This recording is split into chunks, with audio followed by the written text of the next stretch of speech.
Welcome to the Consumer Finance Podcast. I'm Chris Willis, the co-leader of Troutman Pepper's Consumer Financial Services Regulatory Practice.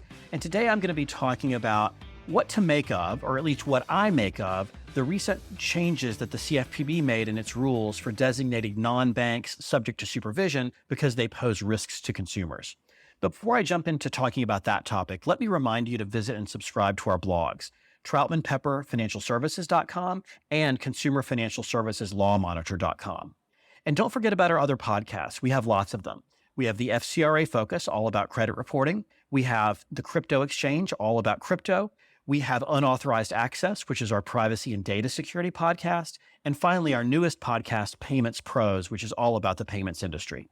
All of those are available on all popular podcast platforms. And speaking of those platforms, if you like this podcast, let us know. Leave us a review on your podcast platform of choice and let us know how we're doing.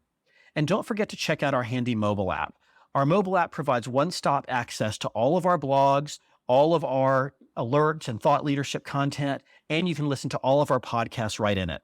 It even has a handy directory of all of our financial services lawyers and a handy calendar where you can see what conferences are coming up that we'll be attending and speaking at. It's available for both iOS and Android. Just search for Troutman Pepper in your app store and download it and give it a try. Now, as I said today, I'm by myself, just giving my thoughts about a recent news item relating to the CFPB's procedures for designating individual non-banks as being subject to supervision because they pose risks to consumers. Let me start with a little background on this issue. Dodd-Frank has always provided this authority to the CFPB to designate on a one-off basis a particular non-bank that's otherwise not subject to its supervisory authority because the Bureau believes that it poses risks to consumers. But the Bureau really didn't use that authority for many years after its inception. And then a year or so ago, the director of the CFPB made an announcement that the Bureau would start making greater use of this so-called dormant authority. And that's the catchphrase that the Bureau used to describe it and what a lot of industry writers use to describe it as well, and basically announced that it would be making greater use of this ability to designate individual non-banks for supervision under this provision of Dodd-Frank dealing with risks to consumers. Interestingly, at that time, the Bureau also updated a set of rules that had originally been promulgated in 2013 dealing with this process, but which, as I said, we don't think had ever been used, to provide for a number of changes to the rules, but most importantly, the idea that if a non-bank was subject to supervision by the Bureau's determination that it was posing risks to consumers, the Bureau reserved the right to publicize the finding that it had made, subjecting that entity to supervision. That was a controversial thing that the Bureau did because many people in the industry felt that this should be treated just like any other confidential supervisory information, but the Bureau was essentially saying that it would not do so in these instances, or at least it retained the discretion not to do so. So for a long period of time, we were watching to see how extensively the Bureau was going to be using this ability to identify particular non-banks and subject them to supervision, even though they're not the type that's listed in Dodd-Frank or they're not a larger participant under one of the CFPB's larger participant rules. And we became aware of a number of instances in which the Bureau had approached various non-banks, not a large number of them, but some, asserting that they would be subject to jurisdiction because the Bureau believed that they posed risks to consumers, and asking them essentially whether or not they wanted to contest that finding. Our understanding was that a number of those entities did not contest the finding. They were subjected to supervision and no public announcement was made about that whole process. So it all happened behind the scenes. But the Bureau's statements in those instances were, if you choose to contest our designation, then we may or we will make our determination public once it is made. And earlier in 2024, we saw the first instance of the Bureau actually making public a contested determination of risks to consumers, subjecting a particular non-bank to supervisory authority. And if you all read that designation order, which we certainly did with great interest, it made a whole lot of allegations about the company's conduct and why it posed risks to consumers, and didn't read in a very favorable way from the company's standpoint. So we had that one public development and then the private developments that I'd mentioned a moment ago, where there were confidential instances where individual companies agreed to be supervised by the CFPB. The most recent chapter in the story is that the Bureau has now updated its rules again, the same ones that it updated in 2022, but now updating them again for this process for designating individual banks as being subject to supervision because of the risks that they allegedly pose to consumers.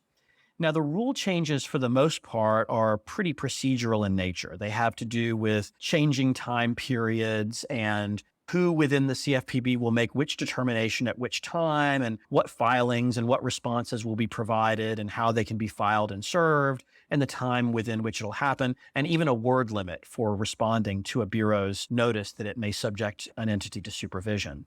All of that stuff is sort of interesting if you find yourself in one of these proceedings.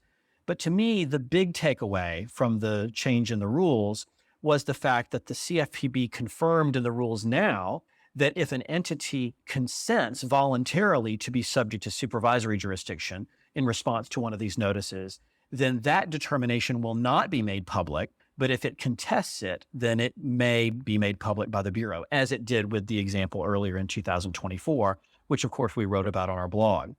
Now, this of course just really codifies the practice that we had already seen the Bureau engaging in over the preceding year.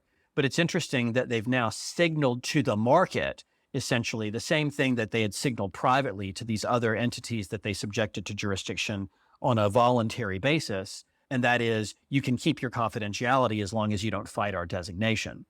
And so I think it's interesting that the Bureau made that public in the new version of its rules. And now, of course, the whole industry is on notice that whenever they get one of these notices, they know what will happen if they choose to contest the Bureau's determination that the company poses risks to consumers.